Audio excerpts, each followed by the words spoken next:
এই সেই ভাইরাল ওয়াজ আসলে শুনলে কিন্তু কলিজা একবারে ঝাড়খার হইয়া যায়। আসলে আমরা একবার শুনি, এমন ভালো লাগলে শেয়ার করি। গরিব হয়ে গেলে ভালোবাসা থাকে না, অসুস্থ হয়ে গেলে ভালোবাসা থাকে না। চোখের কোনায় যদি ময়লা হয় বান্ধবী তাকায় না, তোর চোখের কোনায় ময়লা।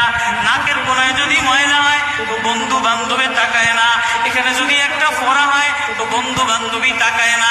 ভালোবাসা মিলান হয়ে যায়, অভাবে পড়লে ভালোবাসা মিলান হয়ে যায়, অসুস্থ হয়ে গেলে ভালোবাসা মিলান হয়ে যায়।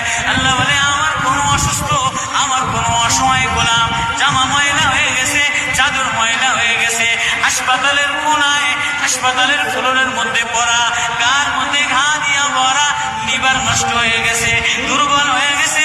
ওইখানে ডাক্তারও তার দিকে তাকায় না, ধনীরা তার দিকে তাকায় না, এমপিরা তার দিকে তাকায় না, কোনো মুফতিও তাকায় না, কোনো পীরেও তাকায় না, পীরেও গরিব মানুষের দিকে তাকায় না, পীরেও বড় বড় পোটলা মশার দিকে তাকায়।